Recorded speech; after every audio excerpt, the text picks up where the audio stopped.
Satgas Penanggulangan Narkoba Bareskrim Polri berhasil mengungkap 5 tersangka jaringan narkoba Freddy Pratama terkait tindak pidana pencucian uang TPPU.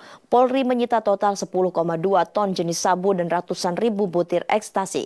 Sementara jumlah aset tambahan yang berhasil disita dari jaringan narkoba Freddy Pratama bernilai 75,62 miliar rupiah.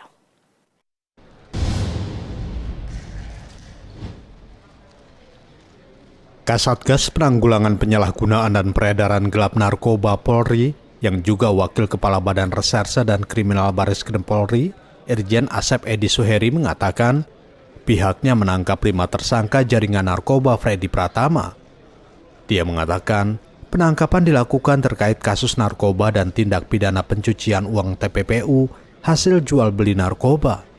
Kasus ini merupakan hasil operasi bersama Polri dengan Royal Malaysia Police, Royal Thai Police, hingga US DEA dalam operasi yang dilakukan sejak Mei 2023. Total tersangka yang telah ditangkap terkait jaringan Freddy Pratama kini berjumlah 44 orang.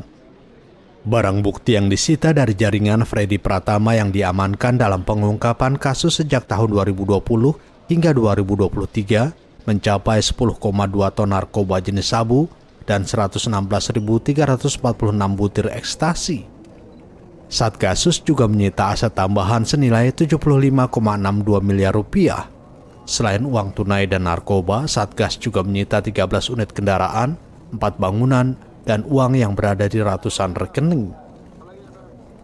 Penangkapan kembali terhadap 5 tersangka jaringan FP yang terkait dengan TPA dan TPPU narkotika, sehingga total tersangka yang ditangkap oleh Satgas Penanggulangan Narkoba sebanyak 44 tersangka. Adapun tersangka yang baru ditangkap sebagai berikut. Yang pertama, tindak pidana asal narkotika dengan inisial MBS berperan sebagai kurir narkotika jenis sabu jaringan EP. Polri juga telah memasukkan 2 nama dalam daftar pencarian orang DPO setelah pemeriksaan terhadap 5 tersangka. Mereka adalah TH yang berperan sebagai pengelola uang dan aset Freddy Pratama yang menurut data imigrasi berada di Thailand, dan N alias S yang berperan sebagai bandar narkotika jaringan FP di wilayah Sulawesi.